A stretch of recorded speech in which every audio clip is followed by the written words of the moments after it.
Good afternoon, everyone. This is Mike O'Malley here with the Hurricane Outlook and discussion for June 7th, 2021, recorded on 1:53 p.m. Eastern Time. We have a lot to talk about today, including a potential for a tropical depression or storm to be forming in the Caribbean over the next 10 days, and we'll talk about that here in just a second. Taking a wide look across the tropical Atlantic this afternoon, again, a big plume of Saharan air that is now coming off of Africa and the Cabo Verde Islands.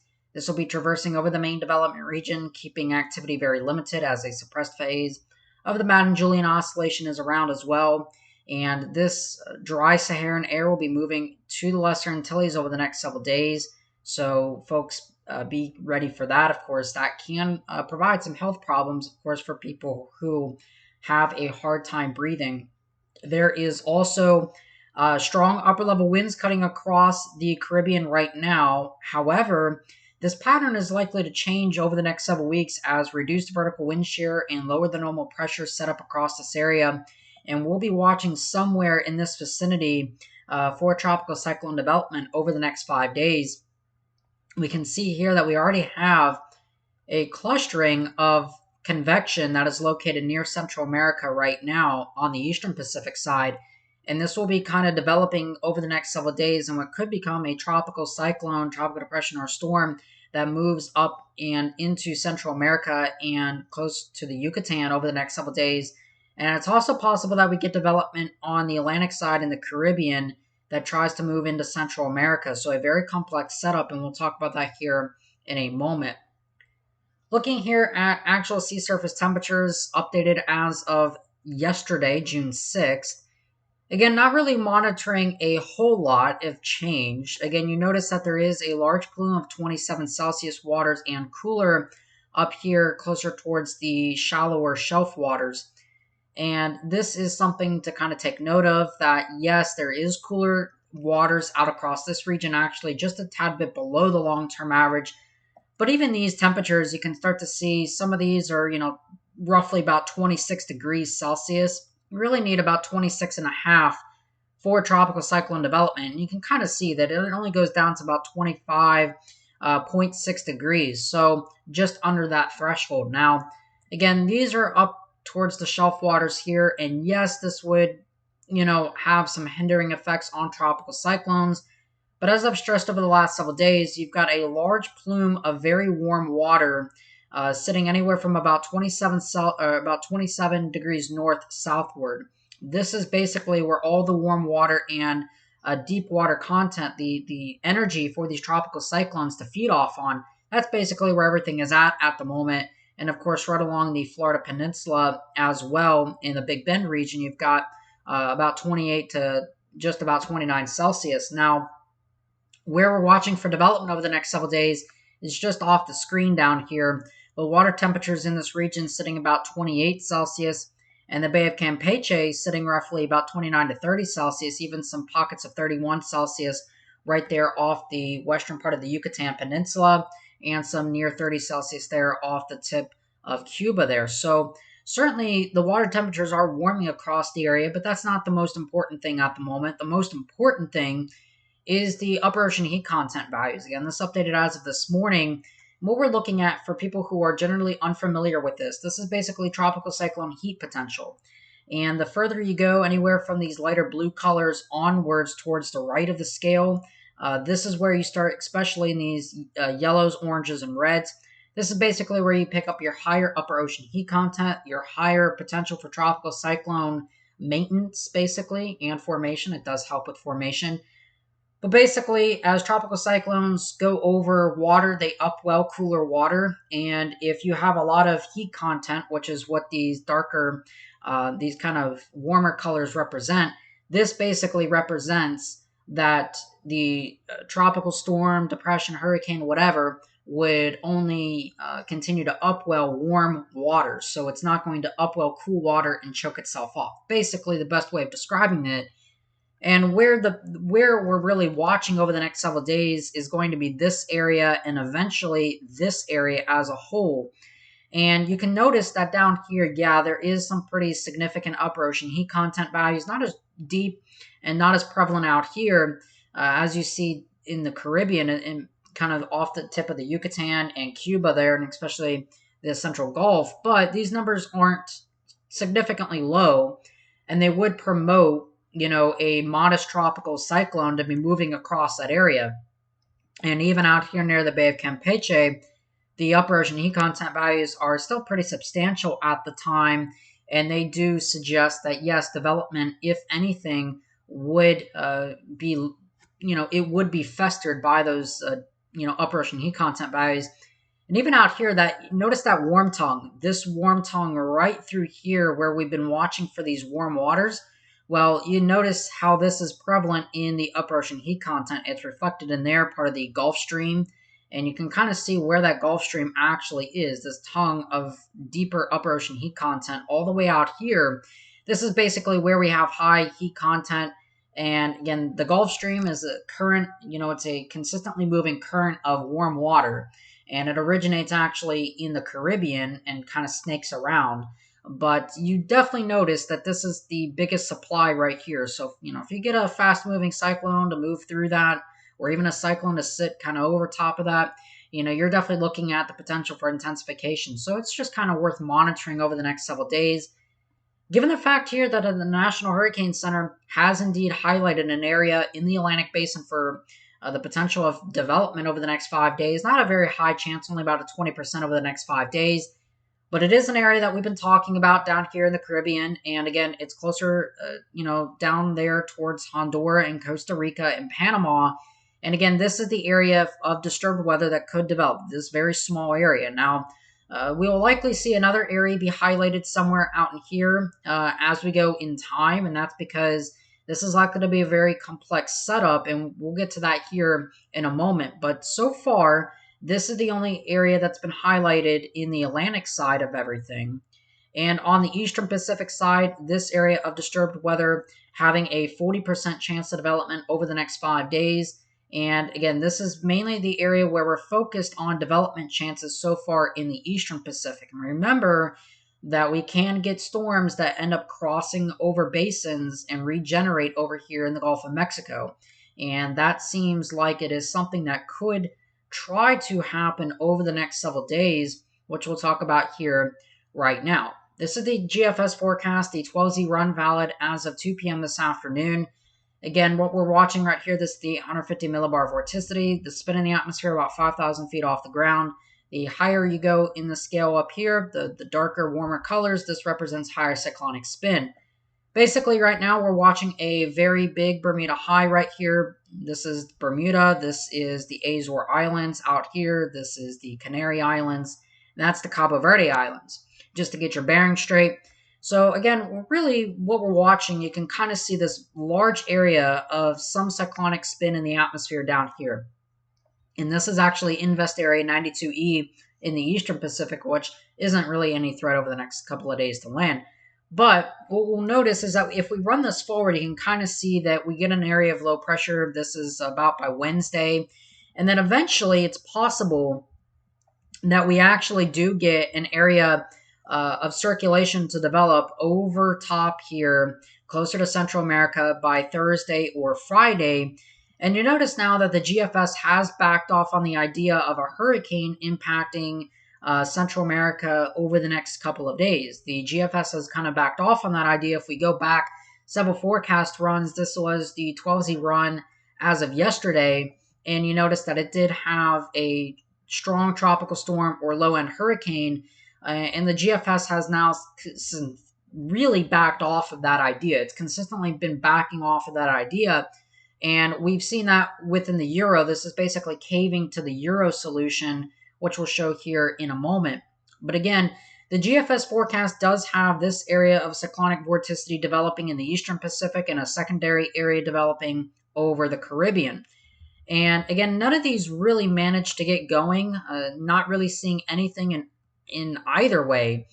The GFS, though, does spin up an area. This is well out in time, though. This is by early next, or this is really by mid next week. We start to get some systems developing, maybe one coming off the Florida panhandle and off of, the southeastern United States coast. And we also have one that tries to manifest itself out here near Central America and Mexico. And eventually the GFS forecast does indeed cross this energy over and develop a tropical cyclone somewhere here in the Gulf of Mexico. Now, this is by late next week. Again, this is by 8 p.m. on Friday. So we know how things are subject to change. And I'm really starting to believe that things are going to start to change at this particular time because, again, we're not really seeing a lot of signs of development across the Atlantic basin for the next while. But things could change. And again, I stress, that this, we're looking, well beyond 5 days. This is past into the latter part of next week. So we're really going to have to monitor this because we just don't know yet. But we can look at some clues here. So let's go ahead and do that. Now, first, before we do that, we'll take a look at the European model. This is the 12Z run. We'll back it out to 0Z. And we'll continue to notice here, this is hour 72, so this is by 0Z Thursday or 8 p.m. Wednesday. Again, we do get an area of vorticity on the Euro to end up developing right near Mexico and Central America.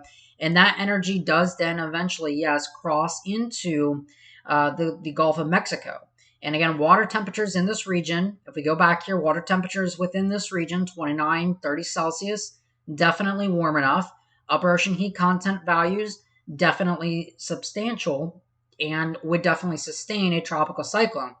Now, is this going to happen? Again, it's a little bit too early to determine that, but we can look at some ensembles to kind of determine everything. This is the 12Z GFS ensembles, and this is the normalized pressure anomalies. So we're looking at the pressure anomalies and compare that over a consistent time frame pattern. And again, we'll just run this out here. This is by day 5. This is by 12Z Saturday, 8 a.m. Saturday morning. And there's a couple of areas that we kind of want to note. First of all, that there is some development chances off the southeastern United States coast. And that has kind of been on the table for the last several days, but it is something that we're going to have to monitor. But if we do get any development, this will likely be shoved away out to sea. We're not really seeing one of those patterns where we get like a Faye type setup. Remember Faye from last year. But we also have lower than normal pressure anomalies out across the Caribbean and the Eastern Pacific Basin for, a good chunk of this area. And again, the Central American gyre that's going to be setting up, it's very complex and very tricky to determine what exactly could be developing down there. And again, the models just simply do not have a good handle on how this may play out. And if we continue even further in time, these pressure anomalies do start to kind of wane away, but they do persist. And again, having lower than normal pressure anomalies out across this area for most of mid-June, we'll run this out here. This is, through mid-June, all the way out to the end of the forecast here, basically. And it does suggest that, we would be seeing lower than normal pressure anomalies across that region for a persistent amount of time. And what this kind of leads me to believe is, yes, there is the potential that we may have something to monitor beyond even 5 days from now in that region. Now, if we look at the vertical wind shear, and we can do this by looking at the 200 millibar wind, this is up at about 35,000 to 40,000 feet. And what we'll notice is that for the time being, we have a fairly strong shear environment down across here. We're dealing, anywhere between maybe 20 to 15 to 20 knots of shear out across this area, and certainly higher amounts of shear across the northern part of the Caribbean. Now, if we move this out in time, though, this is when the Central American gyre really begins to get going. You notice that there's an area of lighter shear. However, the gyre itself remains over Central America. And this is a big clue, because if you get a system that remains over Central America, now it will produce a lot of rainfall for Central America. Certainly Honduras and Nicaragua, you could have some problems there for development chances, certainly, for some heavy rainfall, maybe a weak system. But because it's remaining over Central America, the chances of a tropical cyclone are, they're not really that high, but it's a very high rainfall producer, that's for sure. But if we move this out in time, again, this is the GFS forecast beyond this time. This is by Tuesday of next week.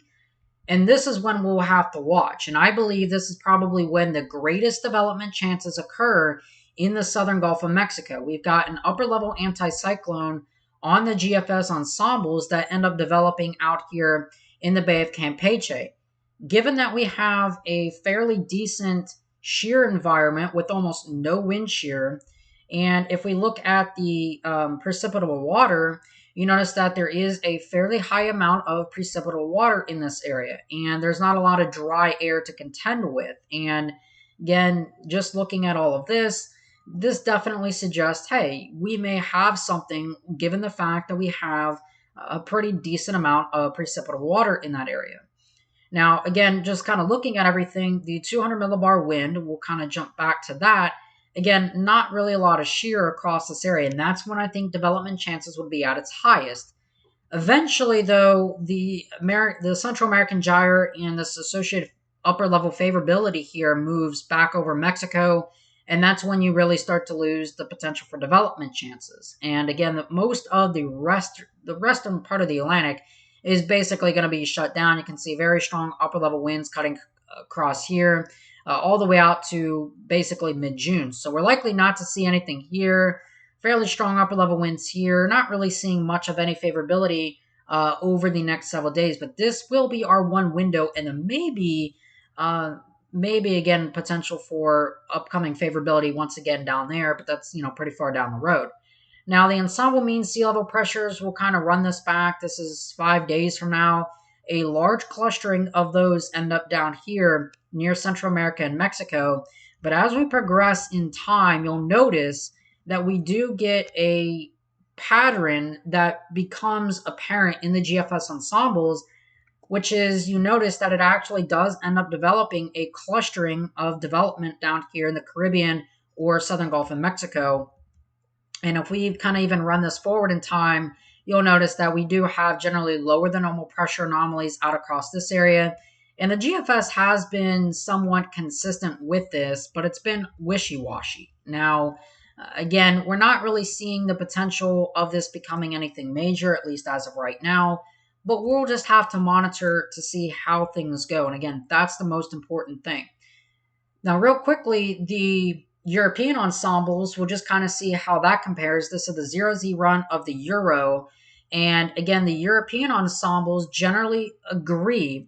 They see a large clustering of tropical cyclone tracks and genesis points out here in the Eastern Pacific. You notice that there's not really a lot that ends up developing down here. Not really a lot. Only really one member that actually becomes a stronger system. After that point, however, you notice that a large amount of clustering now focuses on the southern Gulf of Mexico. And that's where we're going to have to watch here by, the time we get into the parts of later next week. This would be by Thursday, but even maybe as potentially as early as Tuesday going into Wednesday, will we have to watch something that's out here across this, across this area.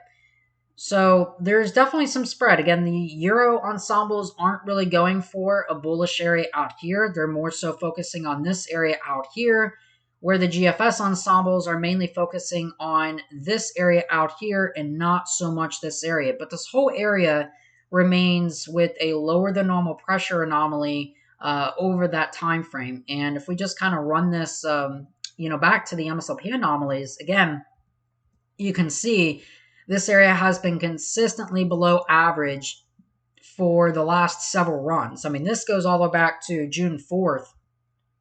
Now we're looking at June 3rd here.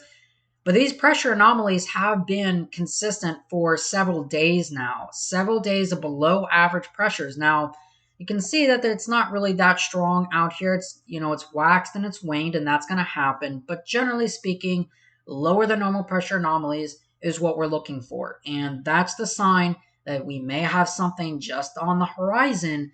Could Tropical Storm Bill be on the making? We'll just have to see. We'll have to find out here. All right. With that being said, I hope y'all have a great rest of your afternoon. Of course, I am Michael Romali. I'll talk to you guys again some more tomorrow.